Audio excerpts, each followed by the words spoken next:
Welcome everyone to the first ever virtual clinic for the MAC Association. Appreciate Mr. Mims and Shane Sanderson asking us to do this and involving the MHSAA in this process. This is supposed to be the AD slash principal slash superintendent's section of this, but as always, all coaches are always welcome. What I'm going to do today, I have a list of a few questions that have been sent to me to answer for this to be put out. I've also got 3 or 4 of my own personal ones that I'm going to talk about. I will say at the end of this, if I don't answer anything that you want, you can call me at the office, 601-924-6400, or you can email me. My email address is on the website, and I will get back to you as soon as possible and to answer any questions that I do not go over today. Or if I totally confuse you today, call me or email me and I'll try to straighten that out. First things down is a general update of the current status of high school sports. This is not a good time of the year right now to be talking about the current status of high school sports or any sports in this country. We're all struggling right now with COVID, as our state is, along with the other surrounding states. We are staying in constant contact with all of the states in our Section 3. That's all of our bordering states, plus North and South Carolina and Georgia, and to see what is going on in their state as well. And as all I can say, guys, we're staying in contact with the governor. We're staying in contact with all of the doctors. We have a SMAC committee that we meet with every Friday, and we're just trying to work out the best plan possible to ensure that in some form or fashion we are going to have high school sports in the state of Mississippi this year. So that is all I can answer to that. I will tell you, if things do not improve very quickly, that seasons may be delayed, they may be cut short, and I don't want to panic anyone, but football games could go from 11 or 12 game schedule to a 7 or 8 game schedule with the playoffs. But we're going to do everything within our power to save a season and a playoffs and have our championships as we deserve. I would like to explain, we did vote last week at that time on not flip-flopping the seasons that had been brought to our attention. And flip-flopping, I mean move the spring sports to the fall and the fall sports to the spring. That did not pass by our executive committee. One of the reasons, and there were many reasons, many different opinions, as it is on everything. One of the main reasons is this: although we know that we need the gates, we need the championships, and believe you me, the schools don't need it any worse than these 2 associations do, the MAC and the MHSAA. One of the main reasons that was voted down at that time, and there is still a possibility it could come back up, was that picture yourself as a baseball or softball coach or one of those spring sports. You just had your spring season taken away from you this past school year, and now we're going to move you to the fall with a better opportunity of having it taken away or affecting you this year. So those sports could have potentially lost 2 school years in a row of championships. So we did not pass that. The board did not pass that. And if there are any other questions about that, please let me know.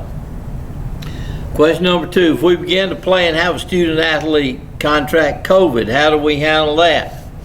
You handle that with very delicate hands. That's the best way I can tell you to handle that. It goes, you hear a lot of things. You hear that you have to quarantine the whole team for 14 days. You hear you have to quarantine only that player or only those that were in his immediate group. We're going to have a lot of answers for that. The answer I'm going to give you today is one I've talked to our SMAC committee about. The way it could be handled is to quarantine the player who was tested positive for COVID for 14 days, take the temperature daily of everyone that was around him and make sure that they're not running a temperature, and go on about your business. Now, that's the way that I'm suggesting you handle it. You're going to have parents that are going to say, no, you had a player test positive, my son's not playing. That's their right. And that student athlete should not be punished for not coming to practice or whatever during that 14-day quarantine. So that's the answer. That's the answer I was given by our sports medicine committee also. So that's the proper way that I think that should be handled, once again, at this time. And I get tired of using that phrase, guys, but let's face it, the way this is, and you all watch TV and you see the press conferences and listen to CNN and Fox News and Daily News and whatever news you listen to, this doesn't just change daily. This can change hourly at times. So by the time this is put up and you're watching it for your CEUs, it may all be old news. Who knows? Will we be able to have fans attend, and if so, will there be a limited amount based on capacity? We're taking a lot of measures to try to get around this ban of so many fans coming to games. I will tell you some of the things. One of the scenarios will be 50% capacity. Some of the measures that we're taking that we've all asked each other is, who do you count? Do you count both teams? Do you count the officials? Do you count these? Do you count that? If we do have a capacity ban, the best advice I can give you is if your stadium that you play in has a seating capacity of 2,000, then you will take 50% of 2,000. I will take this opportunity to tell you that on our website, we currently have up on our website at this time all of the NFHS guidelines for our return to play for all of our fall and winter sports, with the exception of basketball. We haven't received basketball from the NFHS at this time. If you will look those up for that sport, it will give you a lot of guidelines for this, such as football, what we're all concerned with, because that's where the money is. Make no bones about that. But it's extending the player box on the sideline from 10-yard line to 10-yard line for players only. Coaches are still confined. Making those players, or telling those players to stand 6 feet apart and things like this. Having the ball boys with towels to wipe the balls off. Limiting the number of coaches. I've been wanting to say this for years. Coaches, have some of your entourage up in the stands where they belong instead of down on the sidelines with you. You don't need those. You have your assistant coaches, you have yourselves. You should have a security person and maybe your game administrator there. But you don't need the entourage. Billy Boy, who played for me 6 years ago and was a real good linebacker, don't need to be standing down there with me just for this year. Okay, that's my opinion, and you know me, guys. I'll throw mine out there pretty quick sometimes, but. That's what we're looking at. I do think we're going to be able to have fans to attend. I'm going to take this opportunity to say this. Fans attend Summer League all year long at our city parks. You can go to any city park on the weekend and they're having a coach pitch tournament or a wood bat tournament for baseball and softball, and fans are there and concession stands are open.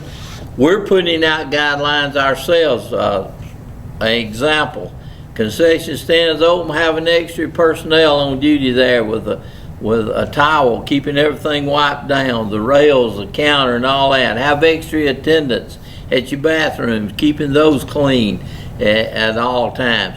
Have all personnel that's working that night wear gloves and masks and things like that. We ought to be looking for something to come out where in order to get in our games, you have to have a mask on. But we are looking to have fans attend. We are looking at having 50% capacity minimum. Bands, I think we're going to mandate only one marching. The home band is the only one that gets to march. They have to wait till both teams clear the field to get on the field. Both teams have to wait for that band to exit the field before they return to the field for halftime. Visiting bands will not travel this year if, now some of this is being taped before we meet and before it's passed, but that's some of the guidelines that we have to take. We need to do whatever it takes in order to have our sports and our activities throughout this year and have our championships. If we're having an outbreak of sorts and certain sports are having trouble, is it possible the sports that we feel like we can control within our social distancing guidelines will be able to compete? We're going to compete whenever we can. We're going to compete whenever we can, whenever it's allowed by our state and local laws, by the National Federation, and by us. Is it going to cause you to have, as our season is going to look a little different at this time? Probably. It's probably going to be a little different, but we're going to play. I was going over a proposal that we drew up the other day that was cutting the number of football games from 11 down to possibly 9, maybe even 8. And the coach was extremely mad. And he needed to play all those games. He needed to play this, he needed to play that. Coach, you'd rather lose 2 or 3 games, you'd rather lose all of them. Guys, that may be the choice that we have to make. That may be the choice we have to make in a lot of our sports. Are we going to show that we're making an attempt? And when I say show, are we going to show the general public, the powers that be in the legislature and the government, that we're making every attempt to have school first, and to have all of our activities and all of our athletics as safe as possible for our young people to grow and mature?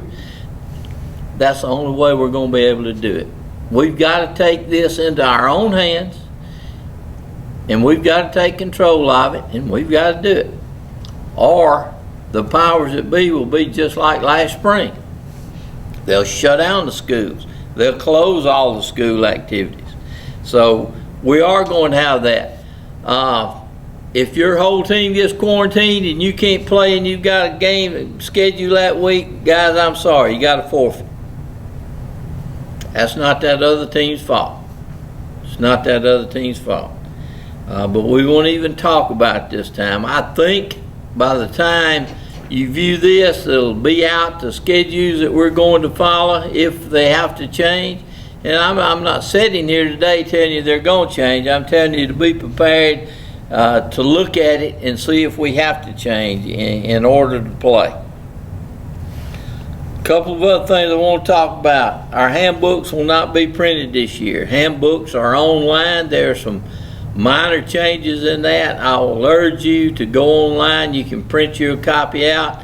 I know you're tired of hearing this, but I get one of the ladies at the office to print me out 3 copies.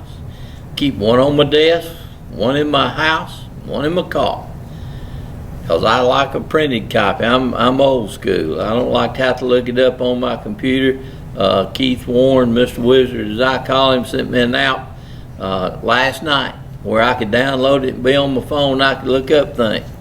I haven't downloaded that yet because I got one in my car, one in my house, and one on my desk. That's about the only 3 places I go. So it is on our website. Look at that handbook and get to know it. It is online. State passes are going to be a little bit different this year. They're all going to be digital. They're going to have your picture on it, and that way they can't be swapped about to and fro. There's a new process for getting those. that information is being sent to your principals and your ADs and your superintendents, and I hope by the time that this rolls around that you've already gotten that information. Your school has already purchased those for you, and you already have them. And when I say a digital ticket, and I can't get used to this, guys, it's going to be on your phone. So therefore, good luck with that. But I will say this: my phone goes everywhere I go, so at least I know I'll have my pass in order to get in. So that is all questions. Anything I've overlooked, ladies and gentlemen? There are somebody in this room too, by the way. I'm not just doing this. Okay, if there are no other questions, let me tell you once again, if you have any questions, don't hesitate to call us at the office. That's what we're here for. We're here to serve you. It's a lot easier on us to answer the phone and answer your questions before the mistakes are made than to have to call you after they're made and then explain what went wrong. So I appreciate it, guys. I hope you enjoy this virtual clinic. I hope we have a season. I feel very confident that we will. Good luck to you all.